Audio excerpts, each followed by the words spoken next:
kú dédé wòye kú bójú ọṣọ ṣe rí ẹ káàbọ̀ sórí abala ètò yìí ó ṣe dáadáa ni mo bá yín gbogbo ẹ̀yin obìnrin pàápàá ọ̀pọ̀ nínú àwa Yorùbá obìnrin ẹ má bínú nǹkan tí mo fẹ́ sọ yìí mo jáde lénìí pẹ̀lú àwọn ọmọ mi mo lọ sí Nigeria High Commission mo lọ ṣe nǹkan bẹ́ẹ̀ ẹ jọ̀ọ́ nítorí Ọlọ́run kí ló ń ṣe wá ná ọ̀pọ̀lọpọ̀ yín ẹ ní ọkọ yín sá kúrò nínú ilé ó lọ ń dóbò níta àwọn ọmọ tí wọ́n ń fún ọkọ yín lóbò tó níta yìí kò síbi tí kò síye tí wọn kì í lè ná sóbò wọn pàápàá owó tí ọkọ yín ń kó fún wọn gan táwọn ọkọ yín máa ń kó fún wọn wọn a máa tún la máa ṣe nínú ẹ̀ tó fi máa ṣáájú òbò wọn pé kó má bàa rùn ara àwọn ọmọbìnrin yìí lẹ ti máa rí the best underwears ara wọn lẹ ti máa rí the best aṣọ ẹ̀yin tẹ́ jẹ́ pé ẹ̀yin tẹ́ ní okó gangan ẹ máa rí jàtijàti bíi járìn àtù àwọn obìnrin kan aburú jáì nínú bí tí a wà nínú hall yẹn ní Nigeria High Commission ọmọbìnrin tí mo dúró sí lẹ́gbẹ̀ẹ́ bó ṣe fine tó bó ṣe pretty tó ẹnu ẹ̀ rùn bí ìgbà tá a bá ní kí eku kú kó ti pẹ́ kó tó ti ṣèdí sínú ilé bẹ́ẹ̀ lẹ́nu ẹ̀ ṣe ń rùn àwọn ọmọ mi kọ̀ rí mi pé mo dìde ń bẹ̀ mo ní mi ò lè jókòó mo ò lè gbé mọ́ mi ò lè breathe mọ́ mo ní láti dìde bí ẹnu lady yẹn ṣe ń rùn bínú bẹ̀ yẹn ṣe ń pọ̀ tó lè ní báwọn kan ṣe ń rùn bí ẹ máa gbọ́ báyìí òórùn òbò á dẹ̀ máa rùn síta obìnrin kan ní tiẹ̀ ó múra ṣe ló wọ skẹ́ẹ̀tì bíi gbáríyẹ̀ báyìí bíi ti last bus stop ló wọ jákẹ́ẹ̀tì náà ló wọ kóòtù náà bíi tajọ́mọ gbé tí apá kan tó jù kan lọ ló kó báàgì dání ìjẹ̀bùkọ ẹrù ẹ̀ mẹ́fà ló wọ bàtà bíi sàkàlùmí bíi mèdóyà rìnrìn àjò ní obìnrin tí mo rí ó wá bàjẹ́ tán ó wá ń jẹ gum ó ń chew gum ẹ jọ̀ọ́ nítorí Ọlọ́run ẹ̀yin obìnrin tẹ́ bá ti ń jáde tẹ́ bá wà ní àyíká ibì kan ẹ máa ṣe bẹ́ẹ̀ ni wípé àwọn èèyàn kan ń wò yín kí ni ká ti gbọ́ odidi obìnrin inú ilé ìyá ilé tó ń jẹ gum láàrin èrò tó dẹ̀ ń ta gum síta àwọn tó wà lẹ́gbẹ̀ẹ́ mi ṣe ló ń rẹ́rìn tó dẹ̀ ń ta gum mo wà forced láti sọ pé excuse me because it was too bad ó dẹ̀ ń ta gum síta tí ọmọ ẹ bá ń jẹ gum bẹ́ẹ̀ yẹn kí ló fẹ́ sọ ọ̀bọ ẹranko màlúù lóbìnrin tó bá ń jẹ gum tó bá ń ta síta èmi gan chew gum láàárọ̀ ẹ̀ bọ́yẹ̀ lè mọ̀ mo kàn rán chew ẹ̀ lẹ́nu mi màlúù lẹ́ni obìnrin tó bá ń jẹ gum tó bá ń ta síta tatata tí wọ́n ń gbọ́ especially láàárín ọ̀pọ̀ ènìyàn èyí tó tiẹ̀ ṣe ìyíbò ni láàárín ọ̀pọ̀ ènìyàn pa ọ̀dẹ̀ ń ta láàárín ọ̀pọ̀ ènìyàn gbogbo ìmúra ẹ̀dẹ̀kẹ̀rẹ̀ máa mọ̀ pé ó bù ẹ̀ máa rùn ni torí ṣe ní skẹ́ẹ̀tì ẹ̀ níwájú ó gbùdù tẹ̀yìn lọ tíwájú wá ń wọlẹ̀ gbogbo pátá gbogbo àbàtẹ̀ ẹ̀gán ti dọ̀tí lẹ́yìn máa mọ̀ pé ó bù ẹ̀ máa rùn ṣá ni nírú oh my god ìyá dẹ̀ lòun lọkọ nílé ẹ wá ní kọ́kọ́ má dóbò ń ta ẹ jẹ́ ká lọ ṣàtúnṣe màálù lobìnrin tó bá ń jẹ gum láàrin tó ń ṣe tó bá ń chew gum o láti freshen breath ẹ o tó bá ń chew gum tí ó dẹ̀ ń ta tí àwọn èèyàn ń gbọ́ màálù ni ìyẹn gbọ́ títà òjòkó ẹ̀yin Yorùbá ẹ̀yin obìnrin Yorùbá ìṣẹ̀lẹ̀ ò gbọdọ̀ má gbé yín déta ìkan jókòó sẹ́yìn mi òun sọ̀rọ̀ lórí fóònù ṣé nítorí pé tí wọ́n bá ti ń sọ̀rọ̀ lórí fóònù ṣáwọn tó wà ń bẹ̀ ò gbọdọ̀ sọ̀rọ̀ mọ́ ó ń sọ̀rọ̀ lórí fóònù ọ̀pọ̀lọpọ̀ yín ẹ máa sọ̀rọ̀ lórí fóònù nínú bọ́ọ̀sì nínú ibiṣẹ́ everywhere gbogbo ìgbésí ayé yín ìrìn àjò tẹ́ fẹ́ rìn ẹ dẹ̀ máa tú sílẹ̀ báyìí bóbìnrin yẹn ṣe ń sọ̀rọ̀ mo mọ̀ lórí fóònù pé ó fẹ́ travel ní April mo mọ̀ pé ó máa bẹ̀rẹ̀ placement ní March mo mọ̀ pé tó bá dé ní April mo ti mọ̀ pé wọ́n máa ní kí Uber wá gbé wọn ní party tí wọ́n fẹ́ lọ kó tó di pé wá gbogbo ìrìn àjò ayé ẹ̀ ló sọ lórí fóònù látàrí pé bó ṣe ń sọ̀rọ̀ bó ṣe wà very loud ẹ̀yin obìnrin Yorùbá ojú gbà mí tì fún yín kò síbi tí ẹ ti máa dé bá ọ̀pọ̀lọpọ̀ yín bó ṣe máa ṣe bò lóyún tí ò ní rùngbẹ́ ọ̀pọ̀lọpọ̀ yín kò síbi tẹ́ máa dé táṣìírí yín ò kí ń tú tẹ́ kí ń fira kí ń fìwà yín wọ̀n òun sọ̀rọ̀ lórí fóònù ní àwùjọ níbi tí èèyàn wà gbogbo ìrìn àjò ayé ẹ wọ́n dẹ̀ ń gbọ́ bẹ́ẹ̀ ṣe ń ṣe lórí fóònù bó ṣe ń ṣe náà nìyẹn ẹ ṣe bẹ́ẹ̀ níbi iṣẹ́ ẹ ṣe bẹ́ẹ̀ nínú bọ́ọ̀sì ẹ ṣe bẹ́ẹ̀ lẹ́nìfẹ̀ẹ́ bí tẹ́ bá wà kò síbi tẹ́ ti lè sọ̀rọ̀ lórí fóònù ojú ò kí ń tì yín lójú tó ń tì ọ̀pọ̀lọpọ̀ nù yín kí ń bí ìwé ẹ̀bẹ̀ ni pé ṣé nǹkan tẹ́ ń ṣe yẹn ṣé ni tẹ́ tó wà ń bẹ̀ ṣó bá lára mu tẹ́ bá ti wà nbi kan tara yín nìkan lẹ máa mọ̀ kí wò bí nǹkan tẹ́ ń ṣe bó yo affect ẹlòmíì tó wà ńbẹ̀ kí mọ̀ bí ẹlòmíì ojú yẹn tó ṣe fi ń wò yín inú boss ẹ sọ̀rọ̀ loud a máa wò yín bí wèrè bí alágànná inú bí ta wà lẹ́ni ní Nigeria High Commission lóbìnrin yẹn sọ̀rọ̀ fatafata máa bẹ̀rẹ̀ placement ní March April ni mò ń bọ̀ ló ń sọ̀rọ̀ ojú tí mo wò báyìí mo wá mo wá make call níbẹ̀ ibi iṣẹ́ mi tí mi ò fẹ́ pé mo mọ̀ pé torí mo gbé kiri sí mo wá make call níbẹ̀ kó gbọ́ bí mo ṣe ń sọ̀rọ̀ ẹni tó wà lẹ́gbẹ̀ẹ́ mi náà ó bẹ̀rẹ̀ sí ní rẹ́rìn torí bí mo ṣe ń wẹ̀yìn báyìí ó ń rẹ́rìn ni mo make call yẹn kó rí báwo èèyàn ṣe máa mú dẹ sọ̀rọ̀ lórí fóònù rẹ̀ sẹ́ni tó gbọ́ mi ọ̀pọ̀lọpọ̀ yẹn máa wà bí wèrè ẹ máa wà bí ọmọ aláta ọmọ oníyanrìn kò sí yàtọ̀ láàrin ẹ̀yin tẹ́ wà nílùú òyìnbó àti tẹ́ wà ní nínú not even leko nínú oko kan ní Sambisa ọ̀pọ̀lọpọ̀ yẹn èèyàn máa rí lórí street bá máa wò pé báwo lẹ ṣe wọ̀ lú òyìnbó níbẹ̀ ṣe máa rí ní ìwà tẹ́ máa wù láwùjọ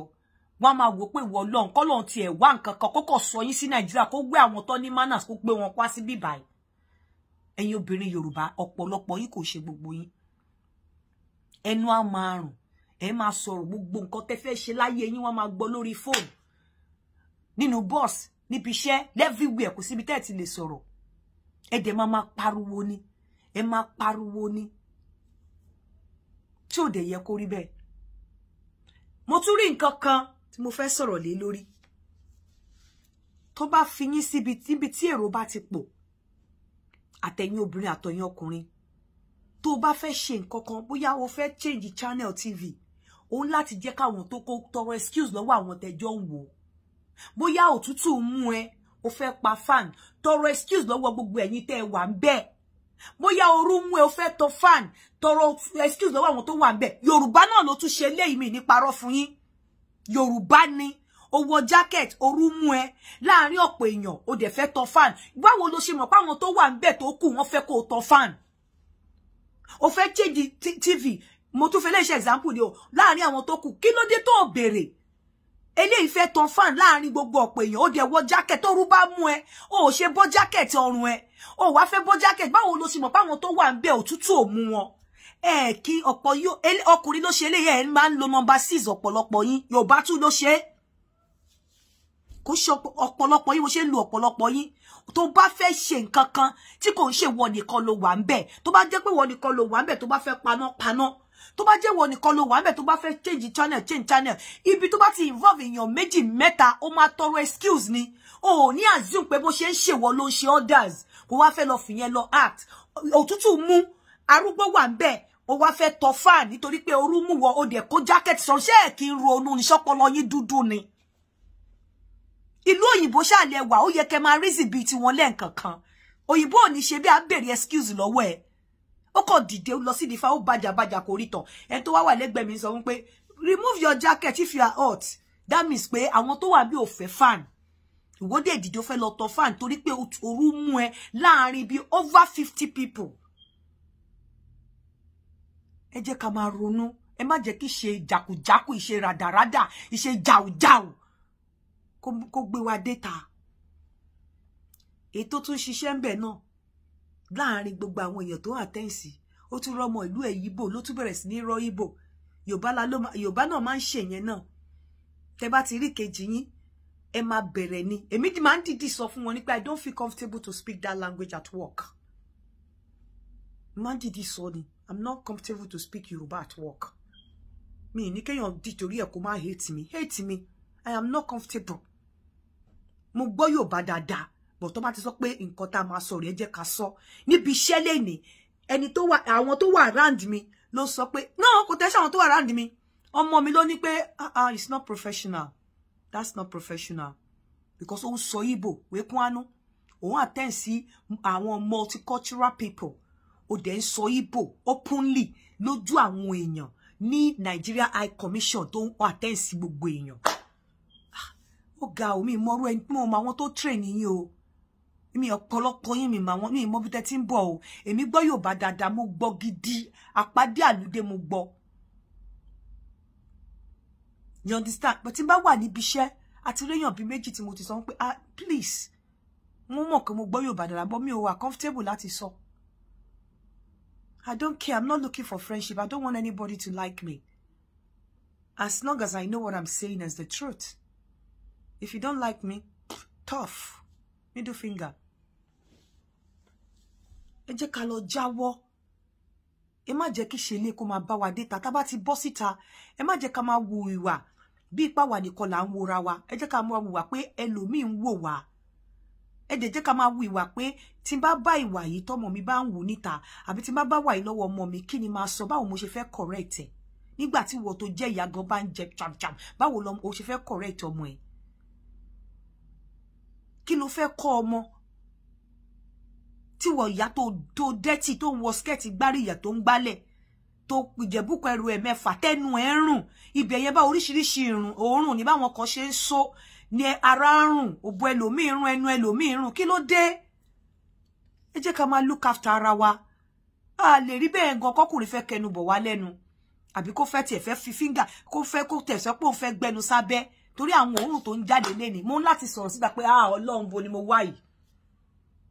Mi ò lè breathe mo dìde bí sì ṣe wà tó mo dìde mo lọ dúró síbì kan ni àwọn tó bá rí mi ní Nigeria house léni wọ́n mọ nǹkan tí mò ń sọ mo wà very restless. I was very uncomfortable. Kò dẹ̀ sí nǹkan tó mú mi wà uncomfortable pé òórùn tó ń jáde pàápàá tí mo tọ́jú òkú sẹ́gbẹ̀ẹ́ ó ti kọ́kọ́ ọmọbìnrin yẹn ti kọ́ fi òórùn yẹn bàgbé sí ayé mi jẹ́ òórùn ẹnu ẹ̀ tó jáde nílé láàárọ̀ tó bá tètè jẹun ó yẹ kó mọ̀ pé bó jẹ́ sweet wàá fi sẹ́nu àbí kó máa chew gum àbí kó máa mu omi so that ẹnu ẹ̀ ò ní lè rùn. Ẹ̀yin tẹ́ dẹ̀ máa ń jẹ chewing gum chakachaka tẹ́ máa tá síta ọ̀bọ nìyín ẹranko ìkejì ajá nìyín kẹ́ lọ jáwọ́ kẹ́ lọ stop ẹ̀. Nǹkan tí ò da gbogbo ẹ̀yin tẹ́ bá dẹ̀ wà níbi iṣẹ́ àbí tẹ́ bá wà nínú mọ́tò tẹ́ wà ní ọ́fíìsì kan tẹ́ pé gbogbo ìgbésí ayé yín náà máa ń gbọ́ lórí fóònù níbi tẹ́ bá ti ń sọ̀rọ̀. Ní kẹ́ má lo fóònù yín tó bá allow yín gbogbo ìgbésí ayé yín lẹ máa sọ lórí fóònù bẹ́ ṣe máa rìnrìn àjò yín the third party second ẹni tó wà lẹ́gbẹ̀ẹ́ yín máa gbọ́. Mọ̀rọ̀ kẹ́lẹ́kẹ́lẹ́ sọ àbí kẹ́ excuse ara yín kẹ́ lọ sọ̀rọ̀ níta kẹ́ni kankan má gbọ́ kí ló dé wọ́n fi ṣe yín ni. Ẹ jọ̀ọ́ ẹ lọ yíwà padà. shabarikolo.com ó dàbọ̀.